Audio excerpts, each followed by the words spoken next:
कि इंसान का जीना मुश्किल है। देखिए, लठबाजी तो हम कभी नहीं करते हैं, लठबाजी का विरोध हम सब दिन किया है। नमस्कार, मैं हिमांशु शेखर और अभी मैं हूं बछवाड़ा स्थित भाकपा कार्यालय में। डायरेक्ट कनेक्ट में हम बात करेंगे भाकपा के प्रत्याशी अवधेश राय जी से। अवधेश राय जी, आपका बहुत बहुत स्वागत है। आपका भी स्वागत। आप हमारी बात को जनता तक पहुंचाते हैं, इसके लिए बहुत बहुत धन्यवाद। आप 3 बार लगातार विधायक रहे, ऐसे कौन से काम छूट गए जिसे आप फिर से करना चाह रहे हैं और मैदान में उतरे हैं? देखिए, काम तो बहुत कुछ छूटा हुआ है। जनता जो गरीब है गांव में, उसका काम की गिनती कोई नहीं कर सकता। हर साल उसके काम बदलते हैं।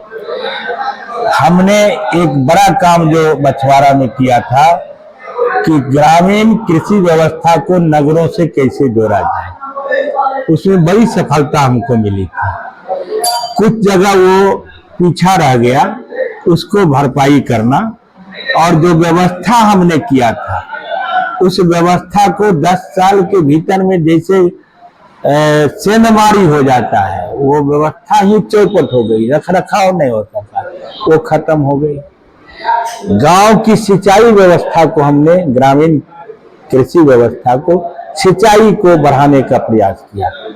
हमारे यहाँ स्टेट ट्यूबवेल, लिफ्ट इरिगेशन, 3 तरफ से गंगा, बलान, बैती से घिरा हुआ हमारा ये बछवाड़ा विधानसभा सिंचाई से वंचित। इसको हमने सिंचाई व्यवस्था को सुदृढ़ करने का प्रयास किया, लेकिन वो हम सफल नहीं हो सके। कुछ विकसित करने के बाद हम अलग हो गए और अभी वो जो था सबका सब बंद, खत्म हो गया। सीपीआई युवा को मौका नहीं दे रही, ऐसा क्यों? देखिए, सीपीआई युवा को मौका नहीं दे रही है, ऐसी बात नहीं है। तो बछवाड़ा से आप लेकिन सीपीआई हर चीजों का मूल्यांकन करती है। जिस भाजपा को, जिसने पूरे सामाजिक व्यवस्था को चौपट कर दिया है, जिसने लोगों के अंदर नफरत इतना पैदा कर दिया है कि इंसान का जीना मुश्किल है, जो दंगा फसाद और धर्म कर्म में बांटने की ही राजनीति करती है और हर समय हर काम में तिक्रम और प्रपंच के जरिए उसको मिटाने का प्रयास करती है, उससे लड़ना और मुकाबला करना मामूली बात नहीं है।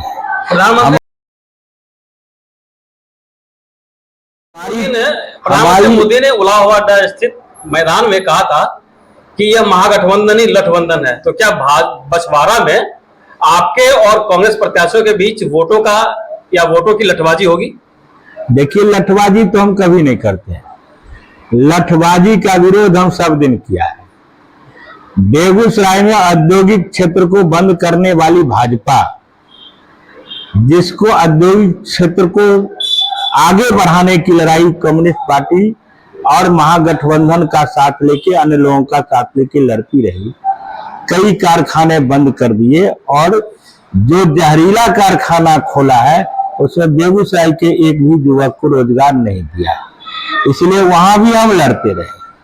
और बेगूसराय के अंदर चुनाव में आप सुने होंगे, पूरे बिहार नहीं हिंदुस्तान में बूथ कैप्चरिंग का जन्मदाता था ये बेगूसराय की धरती।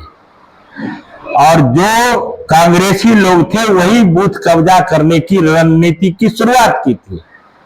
और हमको गौरव है, हम और कम्युनिस्ट पार्टी के कार्यकर्ता और सोशलिस्ट पार्टी के वर्कर्स एक साथ मिलकर के बूथ कैप्चरिंग करने वाले को खदेड़ने नहीं बल्कि बूथ पर जाने से रोका, बूथ की सुरक्षा किया, जनता के वोट का अधिकार दिया।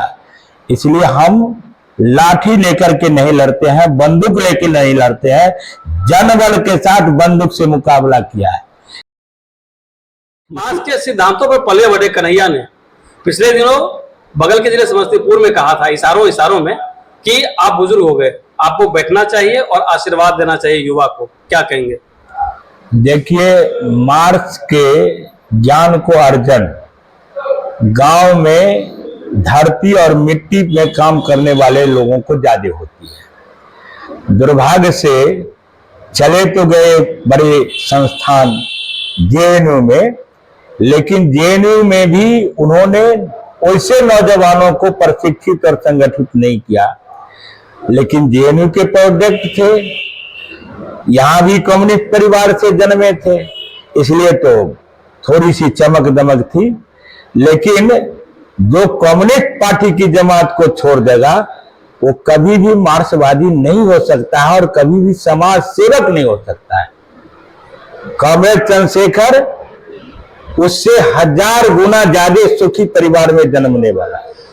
माननीय मंत्री उनके पिताजी जो सर्वमान थे बिहट गांव का, उस परिवार में जन्मने वाला और बनारस यूनिवर्सिटी से स्कॉलर बनने वाला विद्यार्थी कॉमरेड चंद्रशेखर जवानी से जन्मा और जवानी से लेकर के लड़ते हुए अंतिम दम तक जनप्रतिनिधि नहीं था तब भी जनता के बीच, और जनप्रतिनिधि रहा तब भी जनता के बीच रहा, भगोड़ा नहीं बना।